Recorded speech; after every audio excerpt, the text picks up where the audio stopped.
क्या कोरोना अभी नहीं गया?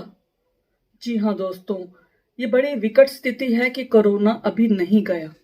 कोरोना फिर से लौट आया है और पता नहीं कब तक रहेगा। जी हाँ, मैं बात करूंगी कमरा नंबर 909। ये उपन्यास है, इसके रचिता हैं डॉक्टर अजय शर्मा। आप देख सकते हैं, कोरोना काल में लिखा गया यह उपन्यास और कोरोना के बारे में यह लिखा गया है।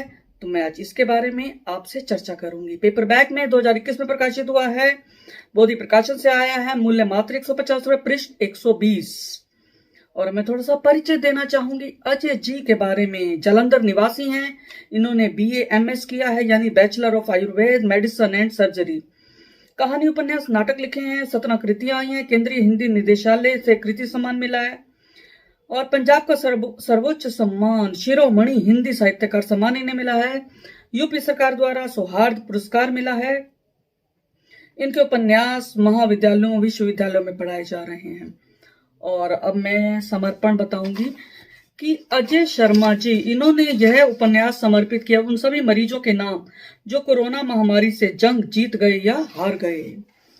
और फ्लैप पर लिखा है, इस उपन्यास के फ्लैप पर यश सिद्धा चित्रा मुदगिल जी ने, जो मेरी भी गुरु हैं, उन्होंने लिखा है। और ममता कालिया जी, उन्होंने लिखा है। सुप्रसिद्ध साहित्यकार है ममता कालिया जी भी। चित्रा जी ने इसे भारतीय और वैश्विक समाज के अंतर सत्य को गहरी मानवीय संवेदना और रेखांकित करने वाला उल्लेखनीय उपन्यास बताया है। ममता कालिया जी ने इसे कोरोना रोगी की पीड़ा, इलाज और दिनचर्या का प्रामाणिक दस्तावेज बताया है।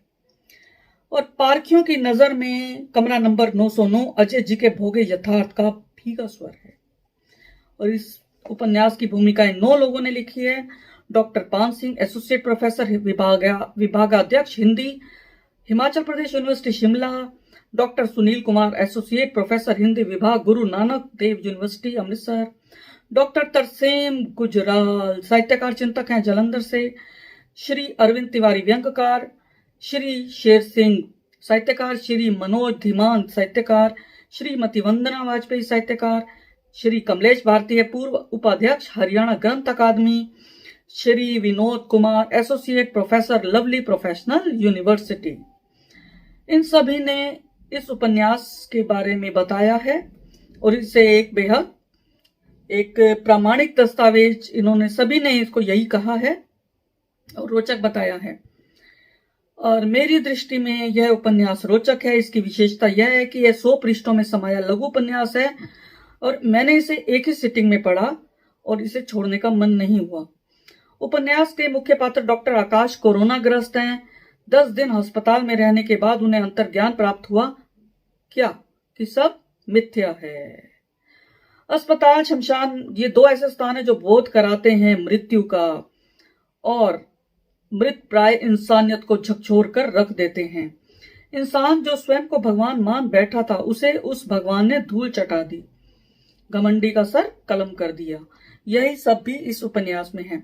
भाषा सरल है, रोचक है, प्रवाहमयी है, पंजाब की पृष्ठभूमि पर रचा गया है। पंजाबी कहावतें हैं इसमें और इन्हें जरूर इस उपन्यास को पढ़ना चाहिए। और अब मैं कुछ इसमें से चुन चुन कर कुछ बातें लाई हूं जो आपके साथ में साझा करूंगी। सर्वप्रथम तो मैं पृष्ठ 25 पर, जहां से उपन्यास शुरू होता है, मैं बताना चाहूंगी। प्रथम पंक्तियां हैं। आज शाम को डॉक्टर राउंड पर आए तो कहने लगे, आपको कल छुट्टी मिल जाएगी। फाइल पर निगाह मारते हुए उन्होंने पुनः कहा, एक बार फिर से सोच समझ करके आपको बता दिया जाएगा। इतना कहकर डॉक्टर और उनके साथ राउंड पर आई पूरी टीम कमरे से बाहर निकल गई। मैं उनकी बात सुनकर खुश हो गया क्योंकि मैं सच में यहां उकता गया था, लेकिन मजबूरी थी कि अभी क्या जा सकता था।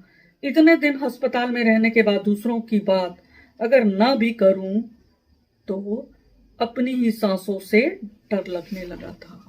जी हाँ, कोरोना काल में ऐसा हुआ और मेरा भी कटु अनुभव है कि घर में रहते हुए मैंने अपने घर वालों की जो स्थिति देखी कोरोना काल में, भयावह स्थिति में कभी भूल नहीं सकती। बहुत लोगों के साथ ऐसा हुआ होगा।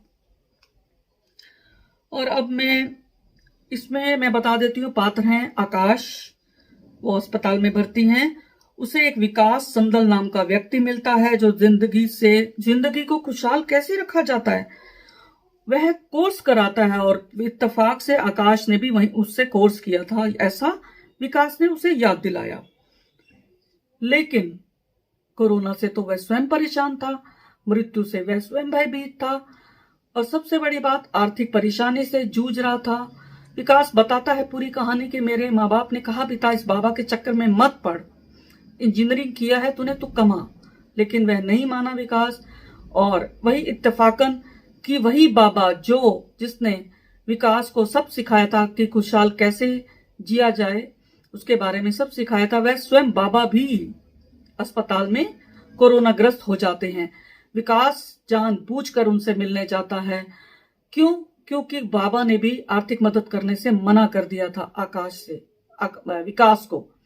अब विकास को सही मौका मिला बाबा से बहस करने का, बाबा को समझाने का, बाबा को सिखाने का कि तुम तो स्वयं मौत से भयभीत होते हो, तुमने मेरे जैसे पता नहीं कितने लड़कों को फांसा होगा। ये सब बेकार की बातें हैं, सच्चाई बस एक ही है, ईश्वर। और वहां पर एक महिला भी भर्ती थी, एक माँ थी, उसके 6 बेटे हैं, वे भी उसे वहां पटक गए थे। वह बहुत डिप्रेशन में हो जाती है कि बताओ कि मेरे बेटे भी मुझे यहाँ छोड़ गए हैं। इसमें यह भी बताया गया है कुछ एक लोगों की नौकरियां चली गई, कुछ एक को आधा वेतन मिला। यह सब इस उपन्यास में पूरा सब कुछ बताया गया है। और अब मैं कुछ पढ़ना चाहूंगी। एक है पृष्ठ 72 पर, बड़ा अच्छा लगा मुझे। इसमें एक संवाद है, साला करे कोई भरे कोई, चमगादड़ों का सूप चिंकारों ने पिया और मुंह का स्वाद पूरी दुनिया का खराब हो गया था। तो इसमें पात्र हमेशा मास्क पहनकर रहता है, उस पे भी थोड़ा सा मुसीबत आती है और धन को लेकर, लेकिन उसकी पत्नी मोर्चा संभाल लेती है। वह सोने के गहने बेचकर भी उसके लिए अस्पताल का बिल चुकाने का इंतजाम करती है। लेकिन गुप्ता जी, वह पात्र मुझे बहुत अच्छा लगा क्योंकि गुप्ता जी एक नेता हैं। वे हर एक को वहां पर जितने लोग भर्ती थे चॉकलेट देते थे रोज और फूल देते थे, और जाते जाते उन्होंने 2 लाख रुपए आकाश को भी दिए भेंट समझकर।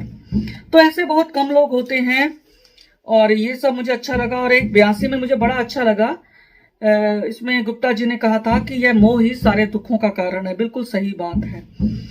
और इसके अंदर एक और था भाव, और इसमें मुझे लेखक का, क्योंकि आकाश एक लेखक है, वह अस्पताल जाने से पहले अपने बच्चों को कह देता है कि मेरे जो प्रूफ हैं उनको कंप्यूटर से निकाल देना, उनकी किताबें छपवा देना, क्या पता मैं जिंदा लौटूं ना लौटूं।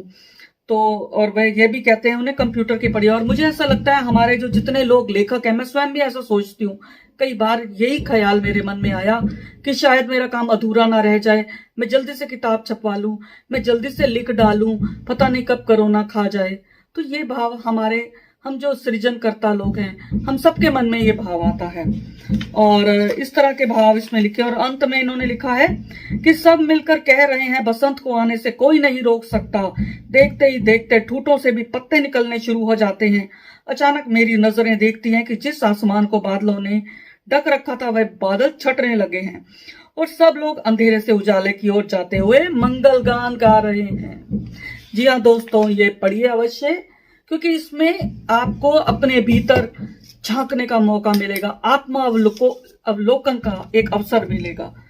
तो दोस्तों एक बार फिर से धन्यवाद। मेरे चैनल को सब्सक्राइब करना ना भूलें और बेल आइकन भी अवश्य दबाएं ताकि मेरी नई से नई वीडियो आपको समय पर मिलती रहे। शुक्रिया दोस्तों, फिर मिलेंगे अगली कड़ी के साथ। धन्यवाद।